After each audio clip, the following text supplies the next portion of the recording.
Welcome, everybody. I'm Craig Scott. I'm the chair of the Scotts Valley Community Advisory Committee, and I call this meeting to order. For this, I'm going to take roll call. Cornelia is here. Jody's here. And who's that guy next to you? He's here too, our vice chair, Jarrett. And of course, Joel, our member, is there. And I'm here. So we have a complete board at this time. I'm going to ask for any input from citizens' concerns about Scott Valley agenda. Anybody out there have anything? Not seeing any. I will now turn this meeting over to the general plan meeting. Maria Turner, thank you. And welcome.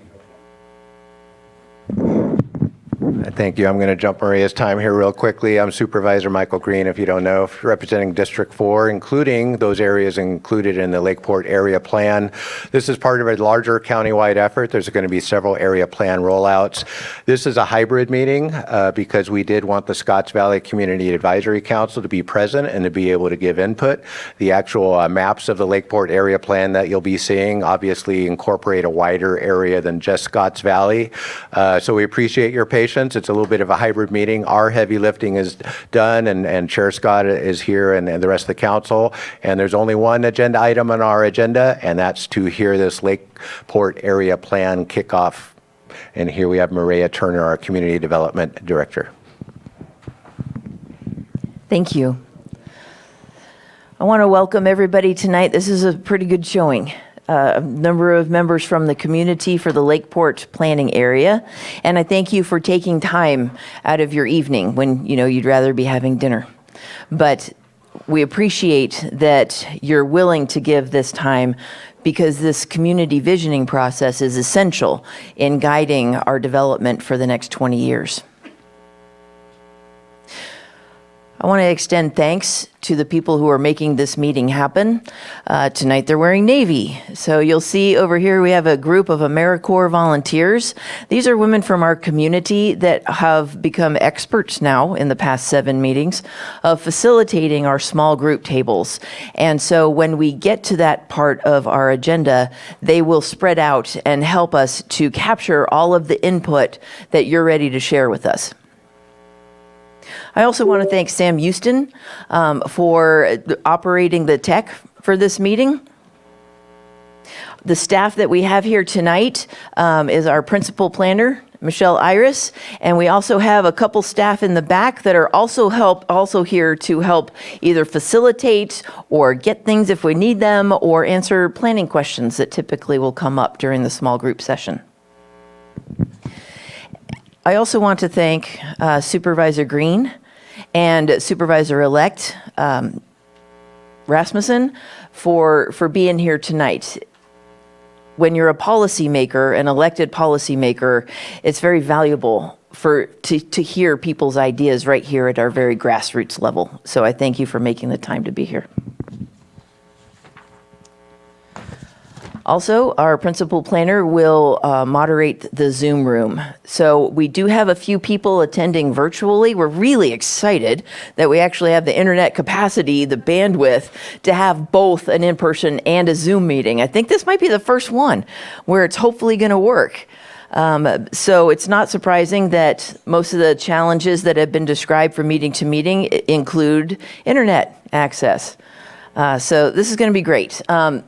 We will handle input and questions and answers, starting with people who are physically in the chambers tonight, and then we'll also then turn to Zoom to make sure we don't miss anybody who's attending virtually. So let's see. Would you please start the slideshow, Sam?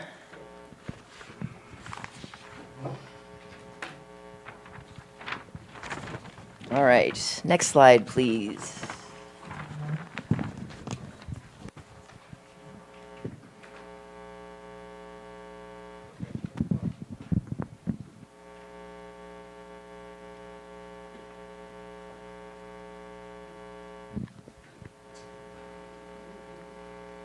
We've really learned to roll with things in this series. So let me tell you what the slide's going to be. It'll be let's just sketch out this evening. I'll give you an overview of the Lake County 2050 general plan and local area plan update process. Then we will have a question and answer period if you have any questions about what I would have just told you.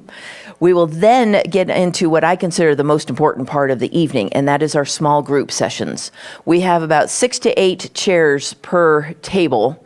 And the members of the Scotts Valley Advisory Council, if you could just make sure you don't have a quorum at any one particular table, just sort of spread yourselves out. Oh, good point. Yes. Okay. Sit wherever you like. Thank you. We will then go over a 45-minute period with facilitators scribbling notes madly to capture everything you're saying. We will then cover 4 different questions that I'm going to get to in just a moment. How's it going, Sam? Okay.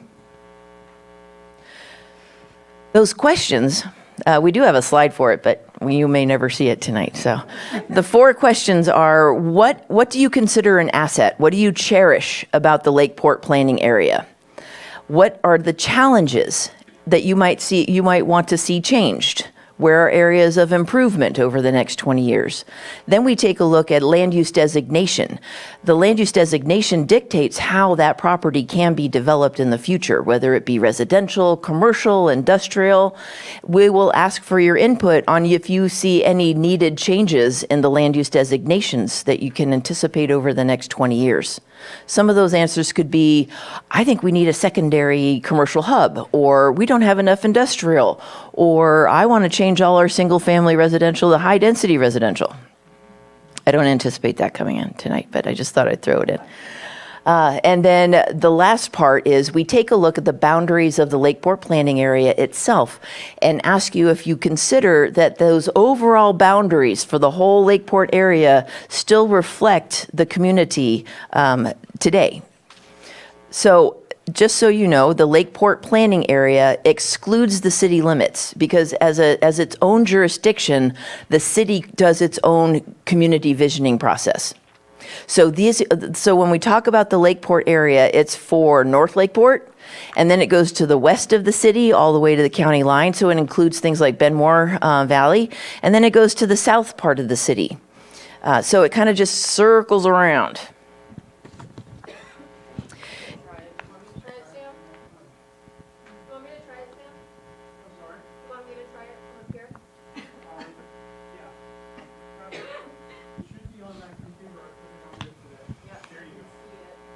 Okay, so while they're still working, oh, look at that. What is that? I don't even recognize that slide. That's number 2. We'll start on 4. Oh, there it is. Oh, great. Okay, so we've already covered that. Next slide. Awesome. Thank you. So you'll see by that map that the entire county, excluding the cities, is divvied up into 8 planning areas. We are updating the local area plans as well as the general plan simultaneously in the Lake County 2050 project because all of our area plans are pretty outdated and you can't really do a countywide community visioning process without having an updated and relevant community specific or local area plan. So we're doing it all. The updating of these plans qualifies under state law as a project. And anything that qualifies under state law as a project has to go through environmental review. So this will be a very rigorous environmental review resulting in an environmental impact report. And then also we obtained grant funding to prepare a climate adaptation plan. So we're like, hey, why not? We'll just throw that in there too. So we're doing a climate adaptation plan as well. And the point of that plan is to take a look at climate-related impacts in our communities and offer suggestions, action plans, implementation plans on ways to build more resilience for the communities. Next slide, please. What is a general plan? It is a community-wide visioning document. It must be updated according to state law no more than every 20 years.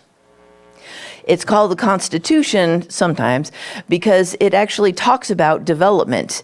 It provides guidelines. Okie doke. And keep going.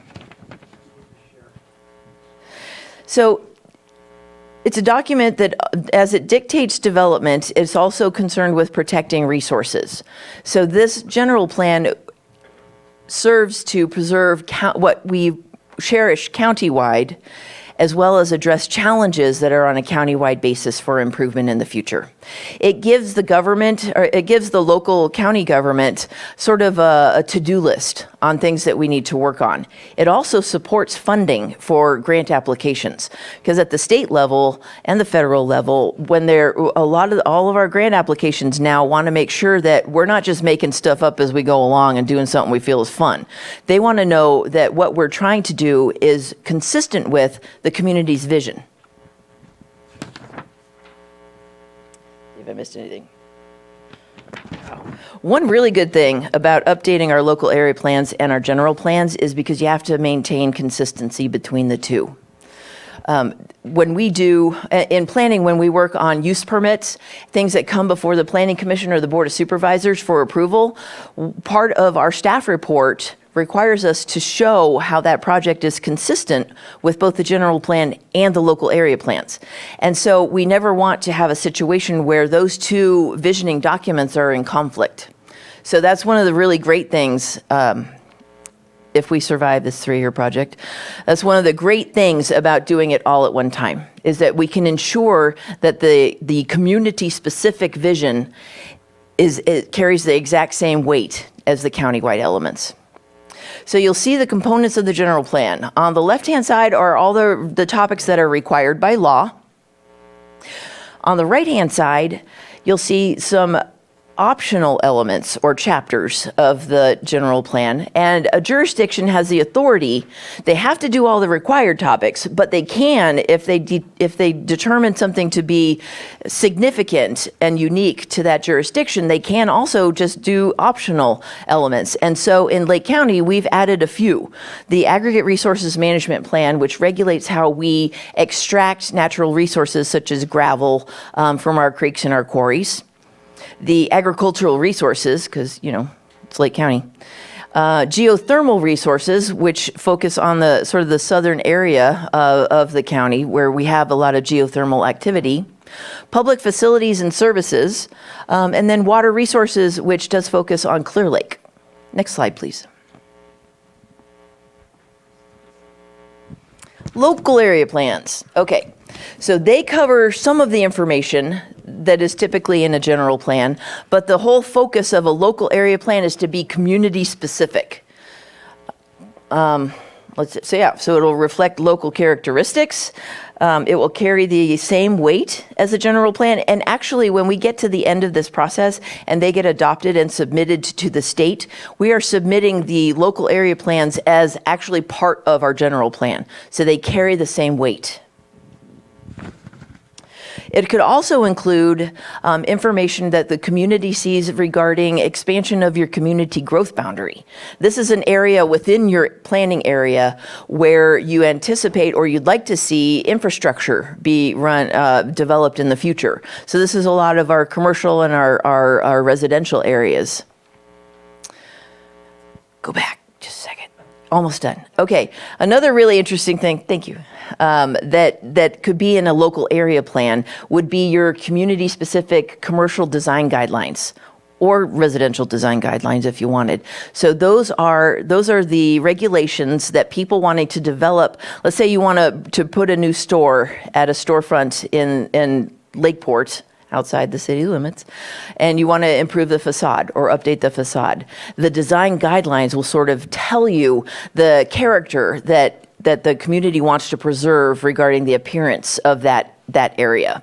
So you can think about like Middletown, how they've sort of, they really prize the sort of Western kind of rustic, historic sort of feel. That is rolled out through these design guidelines. Okay. Next slide, please. Thank you. Because we wanted to make our local area plans the more robust of the documents, we have separated them a little differently than you'll normally see. And jurisdictions are able to sort of mix and match where their elements go as they see fit. So you'll see on the countywide elements, we have a lot of things that are not necessarily neighborhood specific. Health and safety, noise, geothermal, the agricultural resources, those are all countywide issues. Water resources, the lake. The housing element is countywide, and it starts, part of what it covers is what we call RHNA numbers, and that is the Regional Housing Needs Assessment numbers that have just come out they come from Sacramento, and then they go to your local, like either Council of Governments, or in Lake County, it goes to our local APC, our transportation body, and that group then divvies it up, breaks it up into the different jurisdictions. So they'll have a number, they'll have a RHNA number for county and then each city. Now, the RHNA number, the purpose of a RHNA number is to make sure that we are not kicking out opportunities to develop housing. So we have to satisfy that number that it gives us of the ability to have housing. It could still be vacant land. We don't actually have to build the house. We just have to make sure that the conditions are such that it could be developed. And so that goes into the housing element, as well as listing all the obstacles to that development and ways that we can improve through our implementation plans and objectives. So that one is just assuring that we have the options to continue to develop housing as well as maintain current housing so that people in Lake County can have a safe and healthy place to live. And then the aggregate resource management plan. So that's our countywide elements. Then you go over to the local, and land use is a very robust part of a local area plan, but we're also going to talk about how we get around in these communities. That's the circulation element. The open space conservation and recreation, where do we want our parks to go? How do we want to maintain our sidewalks? Our environmental justice, which we'll get to in the next slide. Public facilities and services, economic development, and then at those special study areas, again, in the teeny tiny boxes, it's got the community local policies along with the community design guidelines. Next slide, please. Land use map. Okay. This is what usually gets the most attention because it tells us for the future what sort of development can take place on which parcel. This could include density of residential development. It could include your overall coverage in a commercial parcel. You know, can you just blanket that 1 acre commercial parcel like all solid buildings? Or is there sort of a limitation, like maybe you can only cover 75% of that parcel, that sort of thing? These all affect the county's how our residents feel about development in a bunch of different ways. After we complete the land use map for the general plan, we're going to roll out a whole updated zoning map update. The zoning map is what we use a lot of in planning, and that will start the zoning guidelines will start further implementing the community's vision, because that's where we're really looking at like height restrictions, your minimum parcel sizes if you wanted to divide something, how many houses can you have on this, that sort of thing. So those are the nuts and bolts part that we deal with every day when people want to come in for a building permit or a use permit. I think that's it on that one. Next slide, please. Environmental justice. What is environmental justice? It is basically the right of everyone to live, work, go to school, play and worship in a clean and healthy environment. The state determined that there are a number of communities of color, tribal communities, low-income communities that historically have been negatively affected, resulting in, but could have been a combination of factors, but the result is that today these types of communities struggle with both a disproportionate burden of pollution and health impacts, as well as disproportionate social and economic disadvantages like poverty or housing instability. So the state labeled these type of communities disadvantaged communities. They have a number of criteria that they evaluate to deem communities disadvantaged, but they also offer a jurisdiction some leeway to do its own identifications as well. And the goal of the environmental justice element then is to improve the overall conditions in those communities.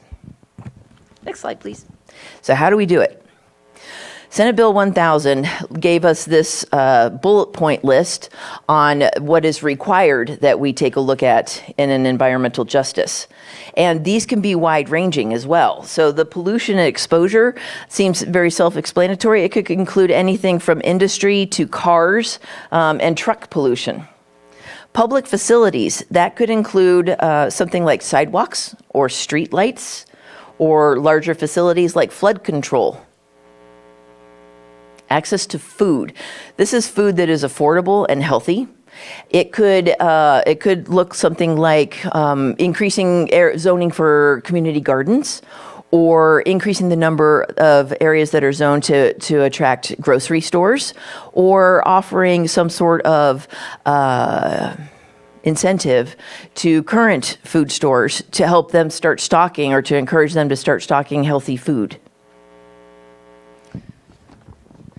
Safe and sanitary homes. So this will sound familiar when you think about policies that refer to lead-based paint or asbestos, things like that. We want to make sure our homes are healthy places. It could also include pests and rodents, and something that we don't always think of, or that I didn't, was situations like overcrowding. So we know how expensive it is to have housing in Lake County, just like it is everywhere else. And so what you find is, instead of having that single family residence with 2.5 people, you've got that single family residence with like 3 families living in it. And because they're just trying to make it affordable. So when you have a situation like that, like overcrowding, it's very difficult to maintain a healthy environment. And so that could also come into play with our safe and sanitary homes. Physical activity, this could say bike lanes. We want more bike lanes. We want to connect our neighborhoods to our commercial area in a way that's safe for them to get there. We'd like to connect our communities to our local creeks so that people can have parks and creeks and places to go that promote health. As we work on the environmental justice element, it is also actually important to maintain an awareness that as we strive to improve the conditions of these communities, we want to protect against gentrification or displacement of the families who live there now. So the goal of Lake County 2050 is actually to hear the voices of the people that are in these disadvantaged communities, bring them to the table so that we are not making rules for them, telling them what we think is going to be better for them, but rather they are participating also in this community visioning process. Next slide, please. I think I've kind of covered most of this. So the general plan and local area plans, as you dictate or regulate how development is done, it affects our everyday. If we can increase our amount of local commercial that's close enough to residential, people aren't driving 45 minutes to go to work. They could just walk to work.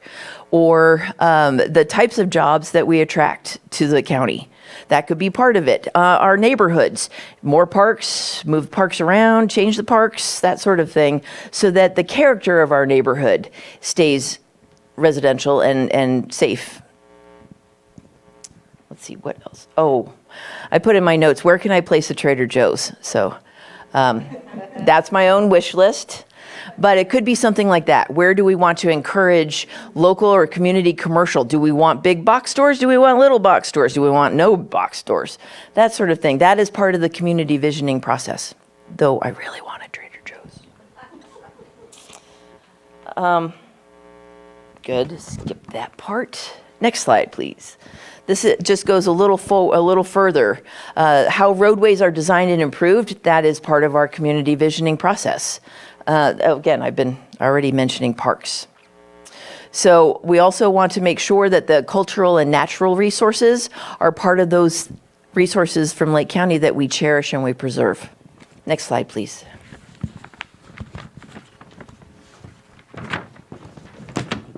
Aha, okay. So the environmental impact report. This is an evaluation of how the project, which is this whole new community plan, impacts the environment.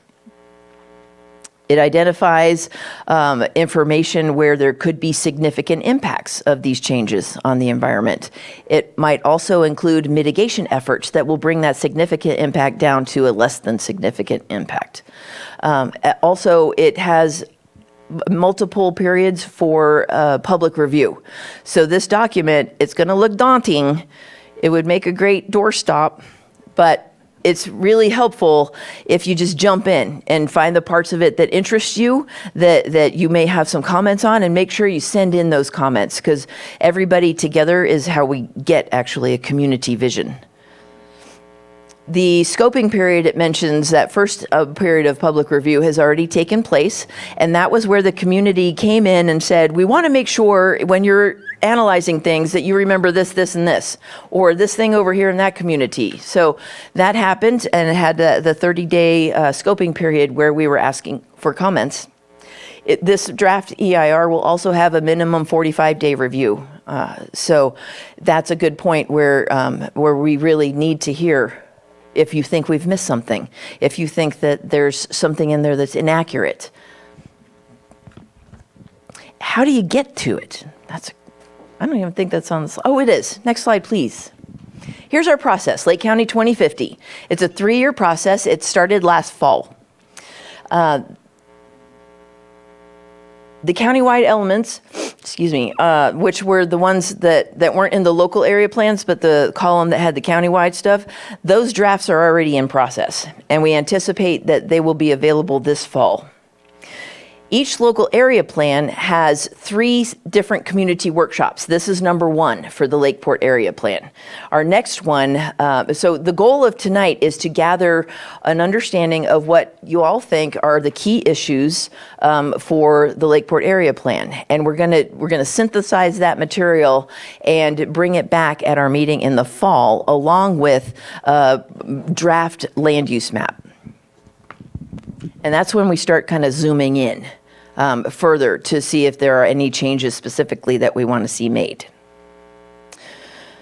Third meeting is to review and discuss the draft Lakeport area plan, and that is going to be in spring of 2025. Now, once we have drafts of the local area plans, that's when the actual meaty part of doing the environmental analysis can actually get started, because we have sort of our framework of our project. It's going to take a year to do the EIR, and that's actually pretty good compared to some EIRs. So we do anticipate that the work for the EIR will start the spring of 2025 with a draft available in spring of 2026.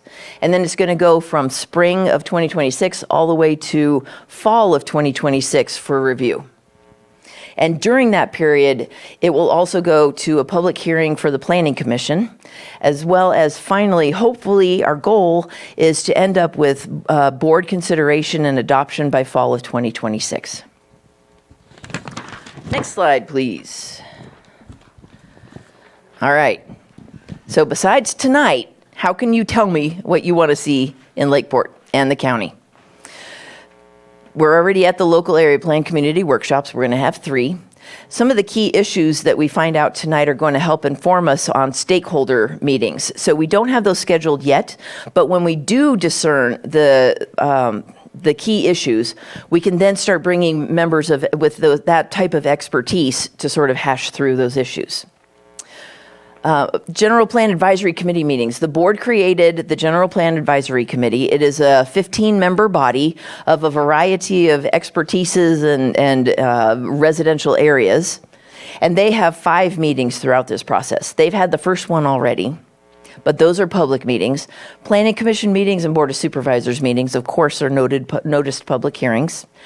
And the way you can keep track and just check in is to go to our website, lakecounty2050.org. You can sign up for the email notification list there. You can also, when you think of a comment that you didn't cover here, but you want to make sure we get captured, there's a comment area where you can click that link, send us your comments. We won't lose it. Additionally, we have a calendar for our future events as well. So you don't even have to remember anything I just told you. Just go to that website when you're interested, and you can see what's coming up. Next slide, please. Good, huh? Oh, geez, I can't believe I forgot that. Local Area Plan Advisory Committees, what we call LAPACs. A few meetings ago, the board established 8 LAPACs, so 1 for each planning area. Please, please, please, please, please, if you have any interest at all, please apply to be a member of this Local Area Plan Advisory Committee. This is where the meetings for the LAPACs, and we'll keep them as few meetings as possible or as necessary, but just enough meetings to make sure that we have settled and gotten to a consensus regarding community growth boundary adjustments, the planning area adjustments. Do we want design guidelines? And if so, are we gaining consensus on those? So that's where you really have a great say in guiding this visioning process.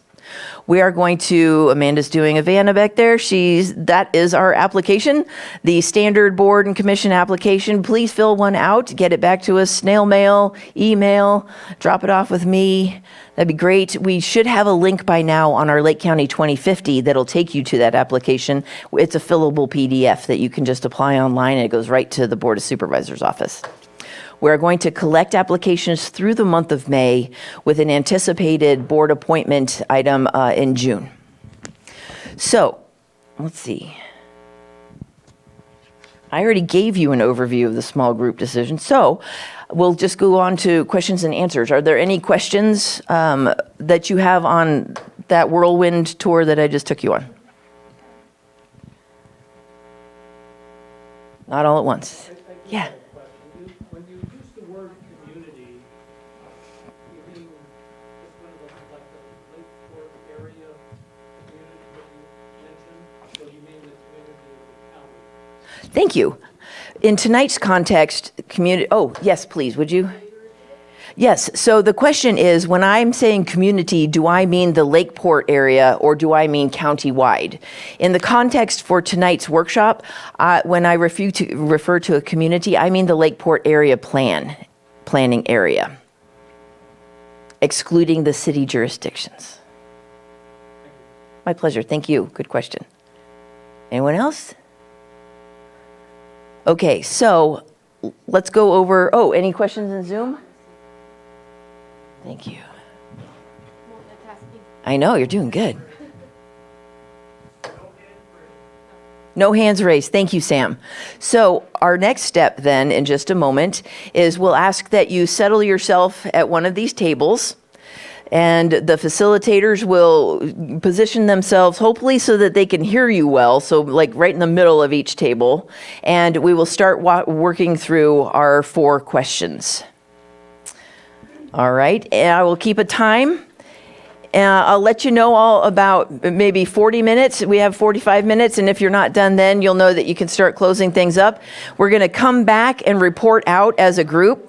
So one thing, when you're in the small tables, please pick a representative who's going to report back to the large group of what y'all talked about in your small groups. Okay, let's get going. Thank you very much. This is some good input.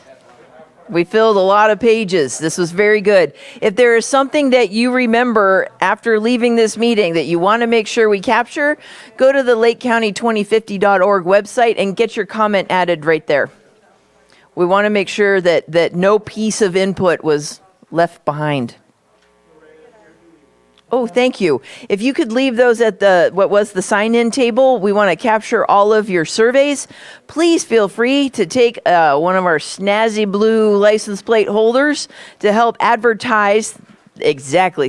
Kurt's doing the Vanna. Very nice. Yeah, to help pass the word on throughout the county.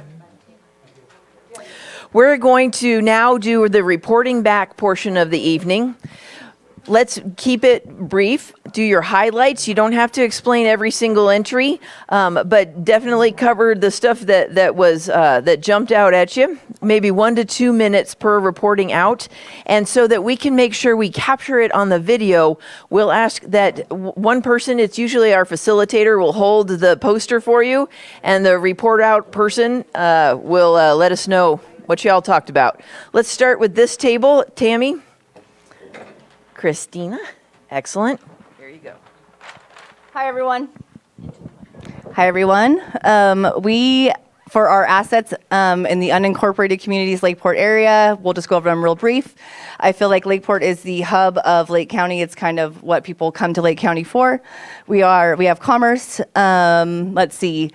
Larger capacity of commercial housing and growth. If anywhere in the community has potential to grow, I feel that Lakeport is able to hold that. Small farms, we have a clean area, wildlife, music, art, parks, our natural resources. We'll kind of just leave that as a whole. Jimmy's Deli. Jimmy's Deli is definitely an attraction. He'll actually feed you in line if you are waiting for your food. They have clean air on there too. Let's not forget that Lake County has some of the cleanest air known. Some of the challenges facing the Lakeport area, affordable housing, entry-level housing, and also workforce and professional and for the professional working force, we need housing for them as well. Another thing that we don't take full advantage of is the emergency housing vouchers that are given to the community. We have to turn people away. So if we could really, if it's something that we need, that is definitely something that we could utilize. We need solutions for generational poverty. Sustainable food that we can produce and keep here in the area, safer roadways, bike lanes, curb, walkability, pedestrian safety. For your colleges, industrial retainable jobs, something that we can give the kids that are in high school, something that the community is going to need. If we can train our young youth and keep them here, I feel like that'll keep, that's good to know. Sorry, I'm getting kind of lost. Workforce development. Biochar, 3D printing, Ram Earth, anything that's kind of climate adapted and new. We are very isolated here in Lake County. If there's not a reason for people to come, they usually just pass through and don't stop. Regional access to transportation, anything that would bring people here, connect us to the outside. Local transportation is also needed. Childcare, safe and resilient, affordable power. Living wages, jobs that actually can pay for people to live and afford to buy property where they live would be good. Goods and services. Trade. I don't know. Oh, there is no Trader Joe's. They're not just to clarify. They're not saying no to Trader Joe's. That there is no Trader Joe's, no Target, no Home Goods. We need better medical services. It would be nice to see a gym or a pool, a community center that could maybe have all of those in it with a fence and green grass. That would be nice. Lack of dining options, that is another challenge. More farmers markets, local produce, local food processing. We were just told that people that butcher their own animals have to go out of county to actually process their meat. So if that is something that we could utilize here and people from outside communities could actually come and use our facility, yay. And equal rules for cannabis and winery industries. So those are some challenges. The next thing, I'm almost done. Thank you. And then just to sum up our map changes. Okay. The Lakeport International Airport, it's just a little bit outside of our growth boundary. We just thought we might throw it out there. You never know.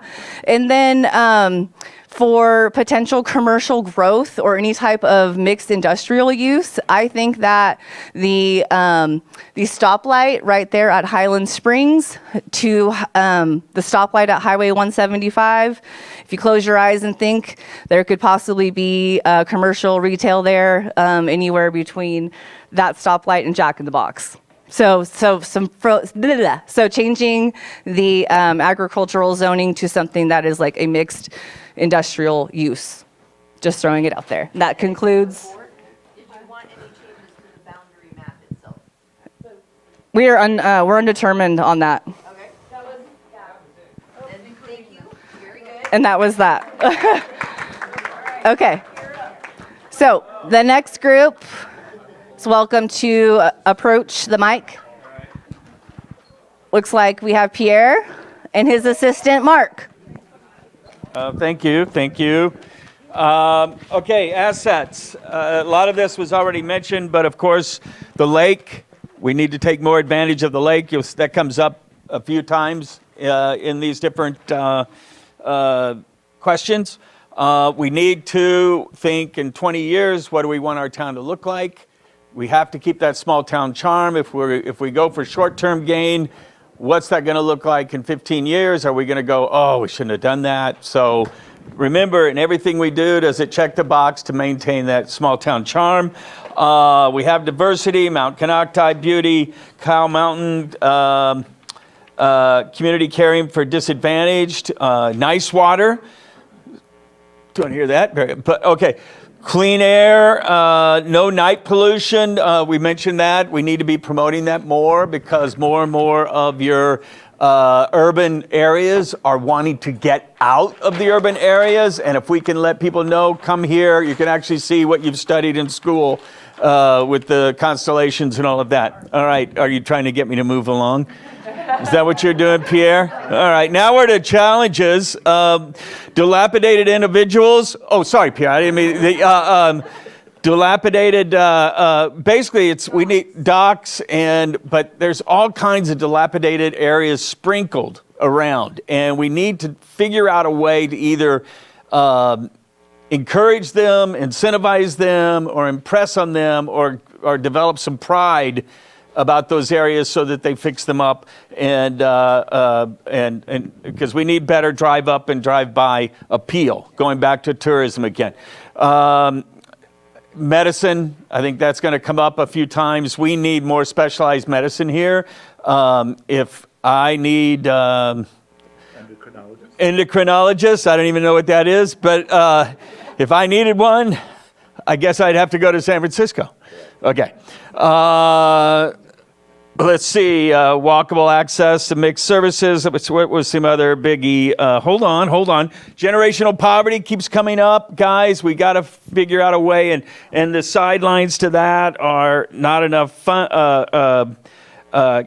counselors. But we really need to get people to know what the opportunities are out there. They don't have to stay within their bubble or within their little areas. They can break out, and let's really work on that. Power outages, cell towers. I think that's, everybody knows is a priority, right, Kevin? Safe bike paths, weed abatement. I don't know what that means. You mean you can only smoke in certain areas? Oh, wait. Okay. Got it. So more landscaping in our public right-of-ways, maintenance, right? And neighborhood identities, road speeds. Okay, let's go, Pierre. Map changes, planned land use, more mixed use adjacent to city limits. I think we ought to promote these mixed-use small farms. Is that on there? No. Okay. More restaurants and hotels. As we have so many bass tournaments here. These guys are staying wherever they can. Sometimes it's out of county. Sometimes they drive in. Whatever. We need more of those. More rooms.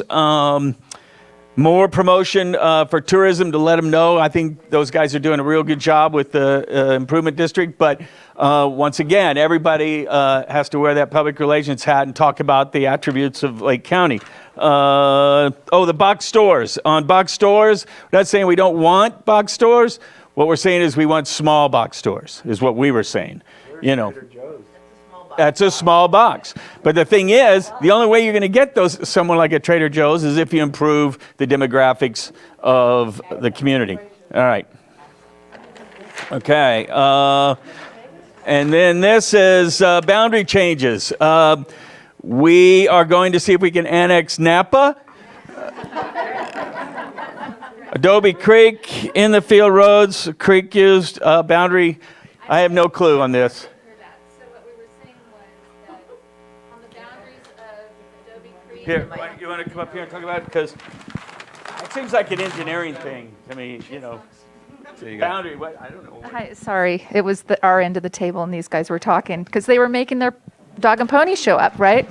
So what we're saying is on the growth boundaries, the Upper Lake side and the Adobe Creek side, why aren't we utilizing field identified roads and creeks for these boundaries versus places where nobody knows where it is, including staff? And it's confusing for all of us. So we're just saying, hey, let's make these boundaries a little more clear by utilizing the existing roads as a boundary line or existing creeks as a boundary line. Thank you. And then the last, oh no, I guess that was the last one. Excellent. Thank you. Thank you very much. Well done, team. Jody, your table. Who's speaking for y'all? Excellent. Excellent. Okay. And Max, are you holding up the paper? Great. You need to practice, Brad.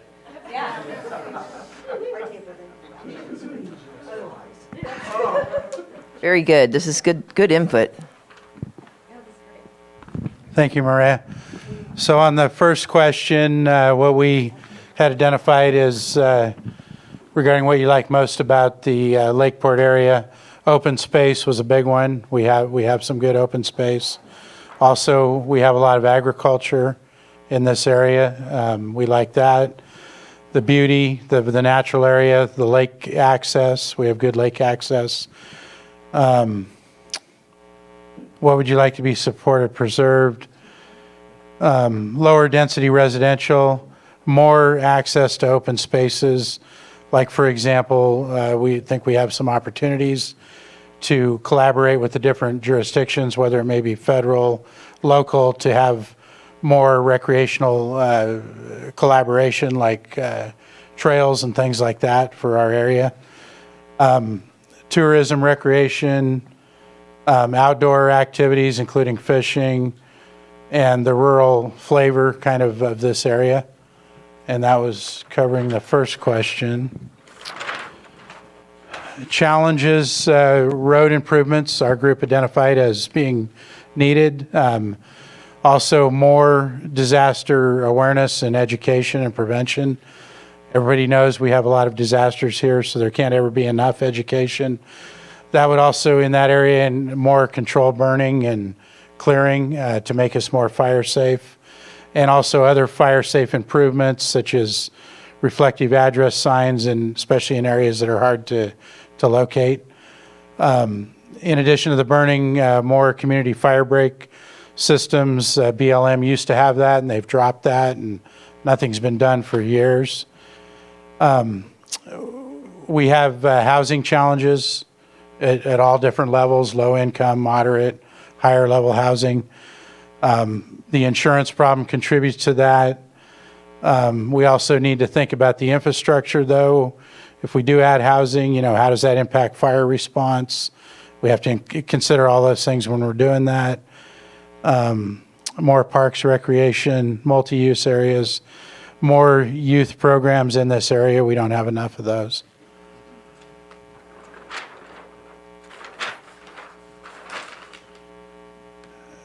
Map changes, planned land use, expand zoning opportunities. One of the things that was talked about at our table was, like, for example, in some of the agriculture land, to give farmers or those big farm areas more opportunities. Maybe they could have other things like an event venue or a Airbnb or something on those areas to still have opportunities to make more income. Fire station, that we already talked about that. We talked about, with the additional residential, doing that in the existing North Lakeport area, not being cognizant of, if we take prime agricultural land, we're never going to get that back. So that's something that needs to be thought about when we're talking about where we're going to do these housing increases, because we do need it, but we also need the ag land to be preserved. And water resource, water conservation, that's going to be a big thing, because to do anything we want to do, we need water. Water, really supports everything we do. And so the mixed use zoning was something we kind of talked about with the other opportunities.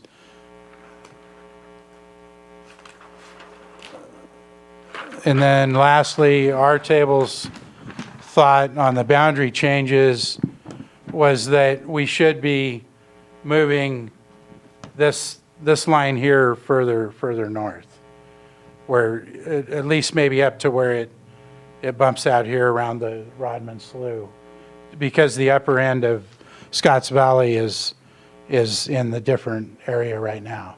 And that's it. Thank you. And our last table. Who's speaking for the last table? You said no? Times. Nobody listened. No, they did.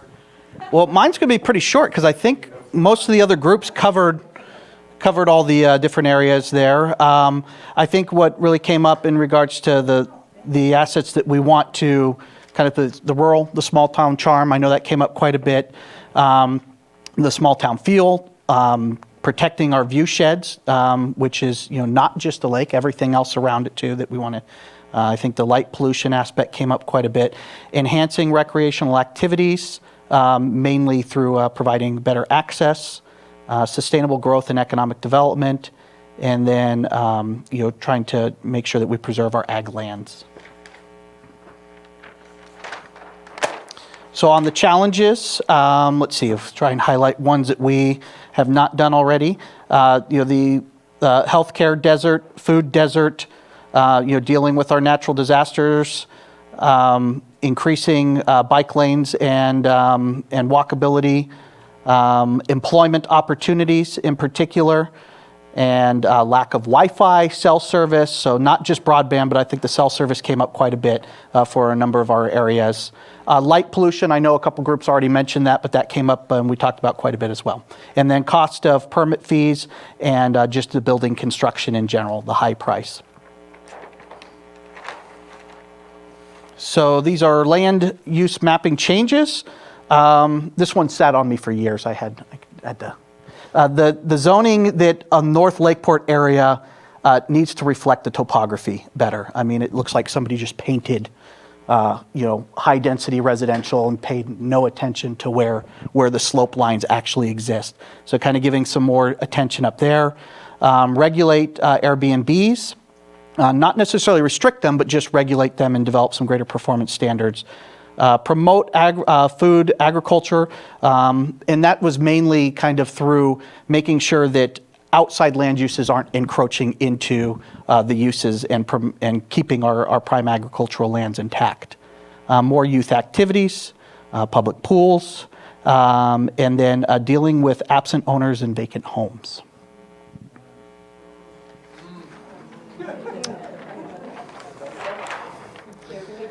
Land use map changes, I think they've already covered. I think that the Lamson Field Airport deserves to be in the Lakeport area plan as opposed to the Kelseyville one. And then we also talked about taking the map that the Scotts Valley Advisory Committee has worked so incredibly hard on and overlaying that to make sure that it includes all in the Lakeport area. I would agree wholeheartedly. I think Julia said making it match roads rather than these imaginary lines that all intersect very nicely in the middle of the lake. We forgot the most important thing. If our address says Lakeport, Yes. we should be part of it, no matter where. I mean, it's like part of Finley, it says Lakeport addresses. So making sure that Lakeport addresses, if you have a Lakeport address, then you should be in the Lakeport area planning Correct. area. Yeah. And that map is going to change hugely. See, proud? I did 3 or 4 minutes and I never said annexation once. I know. I'm impressed. You've been practicing, I can tell. Well, the funny part about, you could tell that having the land use follow topography or be responsive or reactive with topography, Kevin was the one who did the last Lakeport area plan zoning map change. So I beg you, if you go home and you have a comment that you think was forgotten, do not do a Kevin. Do not wait for 14 years to bring something up that could really help impact our planning system. So you're going to sleep better tonight, I can tell. Yeah. Okay, so our last table is the people in our Zoom room. So we'll go over, if anybody in the Zoom room wants to contribute, if there are assets, things we want to preserve that maybe didn't get captured. Let's start with assets. Anyone want to join in from Zoom regarding assets?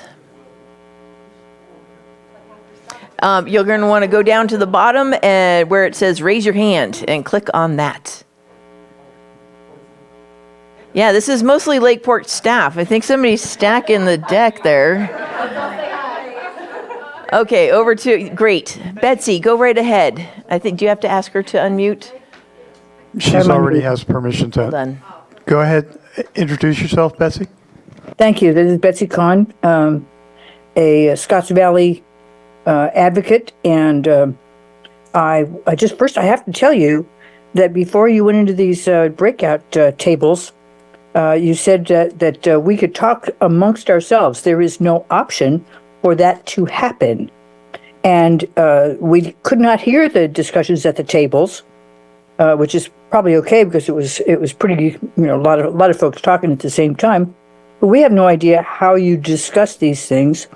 I personally felt as though the last 40 minutes was, just me twiddling my thumbs or working on other projects because I couldn't tell what was happening. I'm really grateful to see all these incredible people in the meeting, but I hope that we can find a way to set up a virtual breakout room as some Zoom capacities allow for. And then the other alternative would have been to enable the chat so that we could chat with each other, but that was not enabled. So I feel as though we were given inadequate means of actually participating, although I just greatly appreciate all the discussions and the reports. Thanks. Thanks, Betsy. Duly noted. We will try to up our game at our future meetings because we do still intend to try to keep them hybrid as where possible. So I do thank you for that input. Did anyone have any input on the assets that we want to retain? So kind of following the questions that were posted during the breakout sessions, did anyone in the Zoom room have anything for number one, the assets? Give you a minute. Moving on to number two, our challenges. Number three, any changes in land use designation? And then lastly, number four, if you believe that there should be any modifications to the planning area boundaries themselves. Kevin, you didn't tell them what to say? All right. Well, thank you so much. Again, Betsy, we're going to totally take that into consideration. I feel like we're getting better and better at each of these meetings. And so we do want to enable and support any way for our public to send us our input, be it either in person or virtually. So again, I want to thank everyone for attending tonight. If you scribbled anything on a map that you want to make sure we retain, don't take it with you. Leave it on the table. We're taking pictures and getting everything submitted and uploaded to our local area plan web things to make sure that we do capture and retain all this information. There are applications around right here for the local area plan advisory committee. Please, please, please. If you're even somewhat interested, please apply because we can really use your help. Let me give, oh, yes, there's going to be another announcement shortly. Greg, did you have a question? I'm just curious, on the website, might there be a summary of what happened there? Yes. We are working on the summaries after the meetings and we will get them posted along with the photos of all of these totally great pieces of data that we've gleaned today. Tammy has one short announcement, and then I just want to again thank everybody for taking time out of your evening. Staff, public, electeds, thank you very much. And please take a license plate holder. And on to Tammy. Good evening, Tammy Alexei, North Coast Opportunities. And do any of you in this room utilize volunteers or volunteer? Okay, so we're going to have a volunteer fair on April 30th. We are looking for people to table. So if you're interested in tabling, see me, and I have a link that you can go to and sign up. But that's your opportunity to put your agency out there and get volunteers. And then if you don't have a volunteer opportunity and you want to go shopping, come on April 30th and do that. Okay? I'll stick around and I'll have flyers. If you're interested, please talk to me. All right. Thanks again for spending your evening with us. And I want to say you are dismissed, but that's still my teacher thingy going on. So anyway, thank you so much. We're going to collect the materials now. And Greg, did you need to adjourn your meeting? All right. According to the chair, the meeting is now adjourned. Thank you.